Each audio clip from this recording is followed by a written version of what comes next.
Praise the lord. ఈరోజు దేవుని వాగ్దానము, మీ దేవుడైన యెహోవాను నమ్ముకొనుడి, అప్పుడు మీరు స్థిరపరచబడుదురు.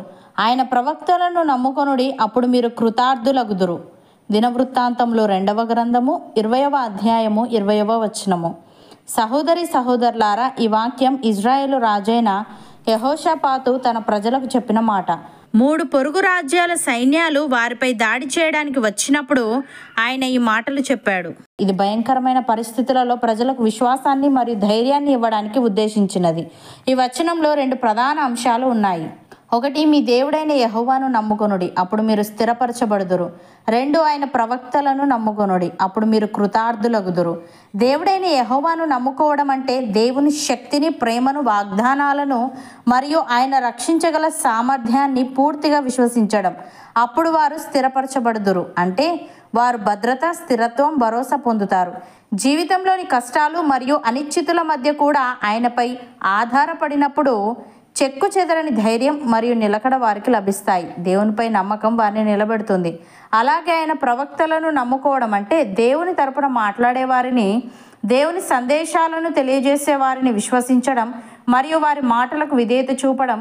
అలా చేస్తే వారు కృతార్థులగుదురన్నాడు. అంటే వారు విజయం, మేలు, అభివృద్ధి పొందుతారు. దేవుని మార్గదర్శకత్వం మరియు ఆదేశాలను పాటించడం ద్వారా వారు సురక్షితంగా ఉంటారు మరియు శత్రువుపై విజయం సాధిస్తారు. ఉదాహరణకు, దేవుడు వృద్ధాప్యంలో ఉన్న అబ్రహాముతో లెక్కించలేనంత సంతానాన్ని ఇస్తానని వాగ్దానం చేశాడు. అబ్రహాము యెహోవాను నమ్మాడు, అది అతనికి నీతిగా ఎంచబడింది. ఈ నమ్మకం కారణంగానే అబ్రహాము తన ప్రయాణంలో, కరువులో, సమస్యలలో దేవునిపై ఆధారపడి తన జీవితంలో స్థిరత్వాన్ని, నిలకడను పొందగలిగాడు. అలాగే యెహోషువ ద్వారా దేవుడు ఇజ్రాయేలీయులకు ఎరికో యొక్క బలమైన గోడలను కూల్చడానికి ఒక విచిత్రమైన ఆదేశాన్ని ఇచ్చాడు. ప్రతిరోజు ఒకసారి గోడ చుట్టూ తిరగాలని, 7వ రోజు 7 సార్లు తిరగాలని, ఆ తర్వాత కేక వేయాలని చెప్పాడు. సైనికంగా చూస్తే ఈ వ్యూహం అసంబద్ధమైనది. కానీ ఇజ్రాయేలీయులు ప్రవక్త అయిన యెహోషువ ద్వారా వచ్చిన ఆజ్ఞను పూర్తిగా పాటించారు. 7వ రోజున వారు కేక వేయగానే ఆ మహాపట్టణపు గోడలు కూలిపోయాయి. వారు యుద్ధం చేయకుండానే విధేయత ద్వారా గొప్ప విజయాన్ని పొందారు. ప్రియులారా, దేవుని మీద విశ్వాసం మన హృదయాన్ని నిలుపుతుంది. ఆయన వాక్యానికి విధేయత మన జీవితాన్ని ఫలవంతంగా మారుస్తుంది. కేవలం విన్నంత మాత్రాన కాదు, నమ్మి ఆచరించినప్పుడే దేవుడు ఫలితం ఇస్తాడు. భక్తుడు ఈ విధంగా అంటున్నాడు, విశ్వాసమును బట్టి హేబేలు కయీను కంటే శ్రేష్టమైన బలి దేవునికి అర్పించెను. దేవుడు అతని అర్పణలను గూర్చి సాక్ష్యం ఇచ్చినప్పుడు అతడు ఆ విశ్వాసమును బట్టి నీతిమంతుడని సాక్ష్యము పొందెను. అతడు మృతి నొందియో ఆ విశ్వాసము ద్వారా మాట్లాడుచున్నాడు. విశ్వాసమును బట్టి హనోకు మరణము చూడకుండానట్లు కొనిపోబడెను. అతడు కొనిపోబడక మునుపు దేవునికి ఇష్టడై ఉండెనని సాక్ష్యము పొందెను. కాగా దేవుడు అతన్ని కొనిపోయెను గనుక అతడు కనబడలేదు. విశ్వాసము లేకుండా దేవునికి ఇష్టడై ఉండుట అసాధ్యము. దేవుని యొద్దకు వచ్చువాడు ఆయన ఉన్నాడనియు, తన్ను వెతుకువారికి ఫలము దయచేయువాడనియు నమ్మవలెను గదా. విశ్వాసమును బట్టి నోవహు అది వరకు చూడని సంగతులను గూర్చి దేవుని చేత హెచ్చరింపబడి భయభక్తులు గలవాడై తన ఇంటివారి రక్షణ కొరకు ఒక ఓడను సిద్ధము చేసెను. అందువలన అతడు లోకము మీద నేరస్థాపన చేసి విశ్వాసమును బట్టి కలుగు నీతికి వారసుడాయెను. అబ్రహాము పిలువబడినప్పుడు విశ్వాసమును బట్టి ఆ పిలుపునకు లోబడి తాను స్వాస్థ్యంగా పొందనయున్న ప్రదేశమునకు బయలు వెళ్ళెను.